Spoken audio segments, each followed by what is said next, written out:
दोस्तों नमस्कार। फिर से एक नया रोजगार, उसकी पूरी जानकारी, और वो रोजगार है food safety officer. Government job होती है ये। अब कौन व्यक्ति फूड सेफ्टी ऑफिसर जो है वो बन सकता है?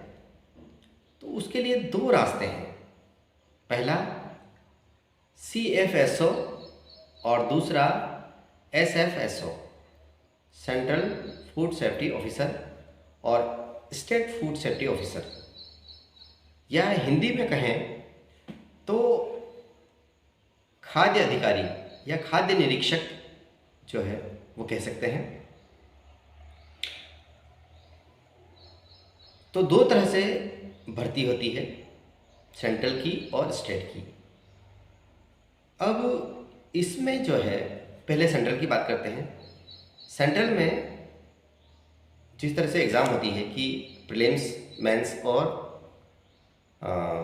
वाइवा इंटरव्यू होती है, इस तरह से आयोजित होती है एग्ज़ाम, और इंटरव्यू के बाद में आपका सिलेक्शन हो जाता है। तो ये 3 स्टेप में होती है, प्री, मेंस और इंटरव्यू। और स्टेट की बात करते हैं तो स्टेट में वैसे तो इसकी जो भर्ती है वो स्टेट में, जैसे MP की बात करते हैं तो MP में डायरेक्ट मेंस एग्ज़ाम होता है और मेंस के बाद में इंटरव्यू होता है और इंटरव्यू के बाद में आपका सिलेक्शन हो जाता है।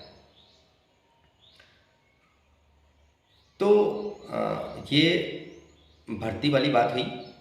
अब इसकी योग्यता की बात करते हैं कि कौन व्यक्ति कितनी योग्यता रखता हो, वह व्यक्ति इसमें अप्लाई कर सकता है फॉर्म। तो 12th में 50% होना चाहिए।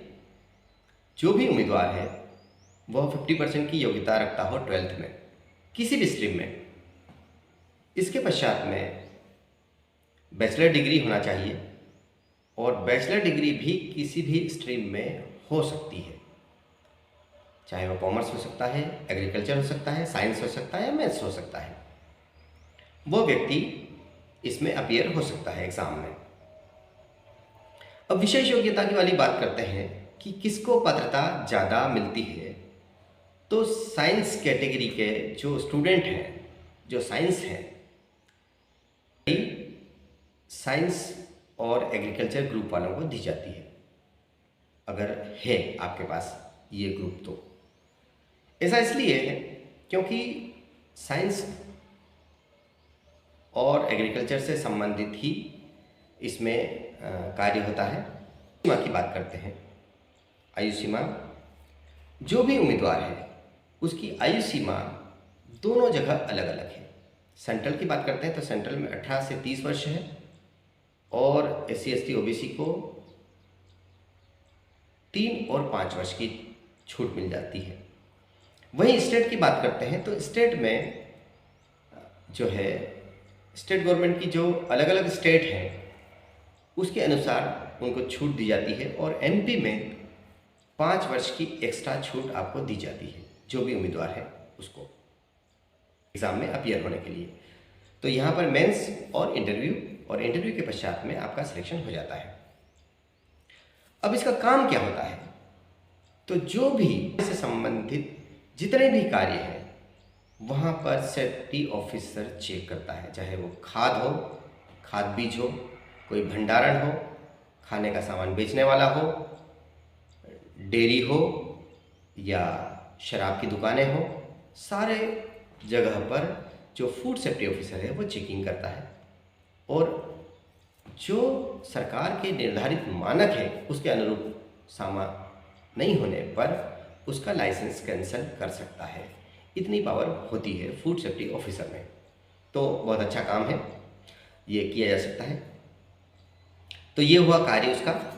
अब विशेष जो चीज़ें पूछी जाती है इसमें वो ये है कि जो उम्मीदवार है उसकी सूंघने की और उसकी दृष्टि अच्छी होना चाहिए।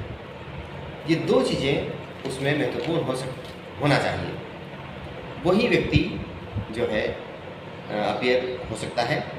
और दूसरा, डिसीजन मेकिंग भी अच्छी हो। तो ये पूरी जानकारी है फूड सेफ्टी ऑफिसर की। अब जो भी इस फील्ड में जाना चाहते हैं वो इस फील्ड के लिए या तो प्लान कर सकते हैं, जो अभी 11th-12th में है वो प्लान कर सकते हैं, या जिसने बैचलर कर लिया है वो भी इस फील्ड में जाने की प्लानिंग कर सकता है, लेकिन पूरी तैयारी के साथ। मेरे हर वीडियो में मैं बताता हूँ कि जो भी व्यक्ति अगर तैयारी कर रहा है या तैयारी करना चाहता है वो किताबों का अंबार नहीं लगाए, 1 या 2 किताबें आप चुन लें जिसमें पूरा सिलेबस होना चाहिए और उसी को पढ़ें आप। ज़्यादा किताबें इकट्ठी करके पढ़ने की आवश्यकता बिल्कुल भी नहीं है। जो आपके पास सिलेबस है पूरा 2 किताबों में वही पढ़े, और जब तक सिलेक्शन नहीं होता तब तक उसके पीछे ही पड़ जाए, तो आपकी सफलता निश्चित है। मेरी शुभकामनाएं हैं। आज के लिए इतना ही। धन्यवाद।